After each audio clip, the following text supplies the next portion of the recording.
It's so easy to get caught up in day-to-day grind, you know, and in the process, you end up missing some of the greatest opportunities in life. I started a new job. We had a new house. We were expecting a new baby. There was lots of responsibility, lots of pressure.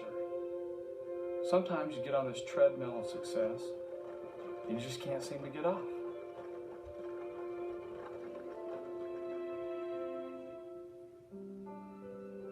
Daddy, what you writing in that book? Oh, this is where I write down all the important people I need to talk to. Is my name in that book? Are you giving the least to those who matter most? Or are you sharing your best with those who really aren't that close? Well, it's time to turn around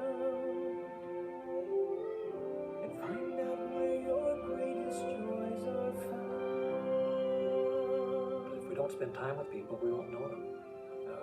I may daydream that I love my child and want to go fishing with them, or enjoy my daughter, I would like to pitch the softball to her. And that's great, but if I don't do that, I won't strengthen the relationship. Children spell love, T-I-M-E. So if we tell them, that's great, but we need to communicate that love and caring through spending time. The first test of when you're experiencing quality time with your family is when you're not worried about time.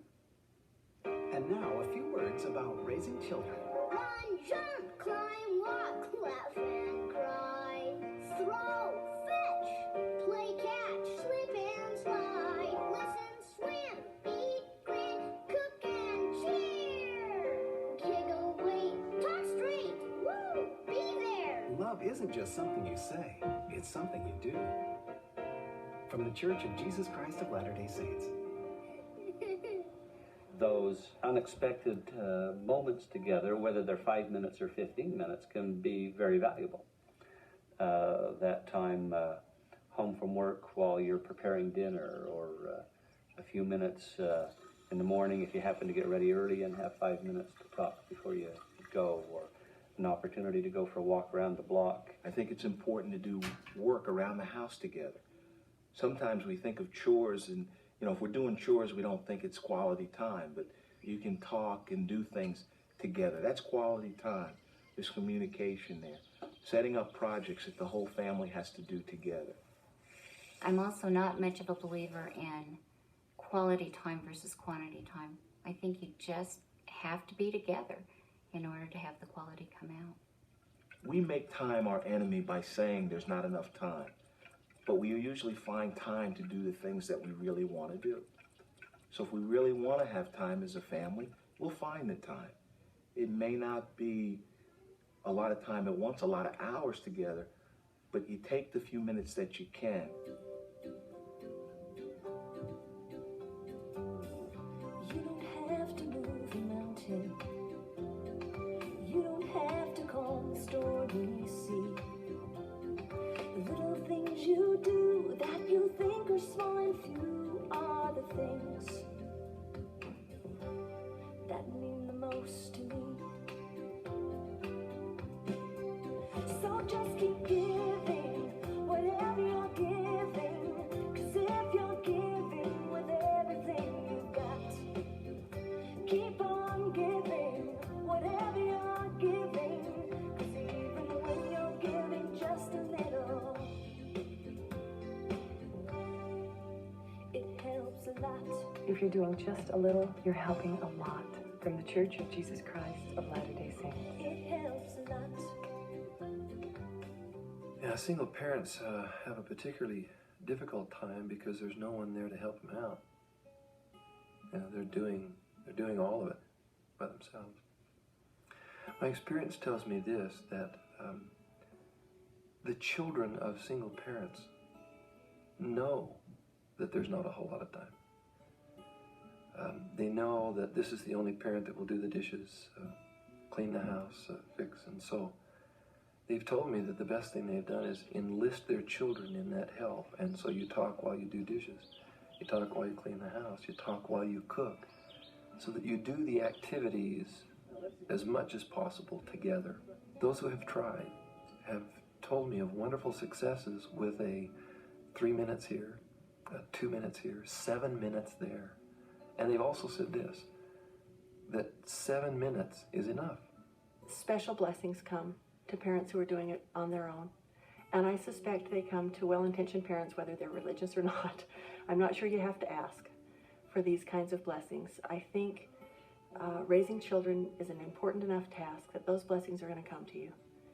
And you need to have some trust in that. And do what you can.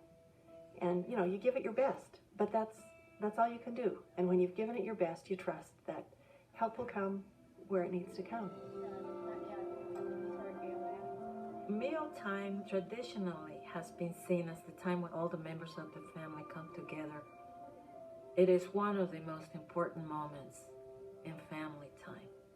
Increasingly, families don't spend very many meals together. But for meals to be positive, they again need to be a time where we're focusing on building relationships more than we're focusing on good nutrition or keeping elbows off the table.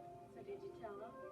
If we can use that meal time to be a time to talk about what was good during the day, anything fun or interesting that happened, for parents to volunteer some things about their day rather than to just ask children, what did you do today? If we don't have the chance to sit down and say, hello, I remember you, you know, we're related, we're still connected here, that's a fragile thing. It evaporates easily. And affirming it once a day at meal times. Otherwise, there isn't time. Hey, going fishing? Go all the time. Doesn't that cut into the time you spend with your family? No.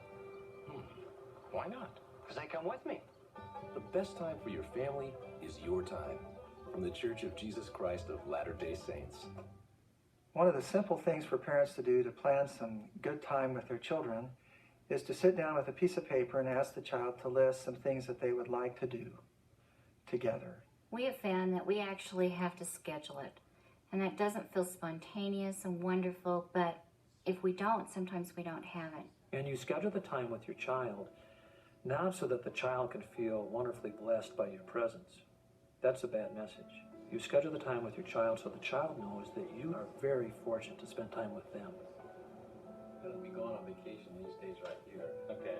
Family councils are good ways to come together to ask the kids what they want to do. And it may be as simple as saying, you know, this month we're planning a family activity for the third Saturday. You know, let's make sure we keep that day open because we're going to do that. That builds in a child a sense of worth that I not only receive from my parents, but I also contribute to this family. Given how busy we all are, I think families have to take time to have time to talk to each other. Make a time when just talking and being together is what we're doing.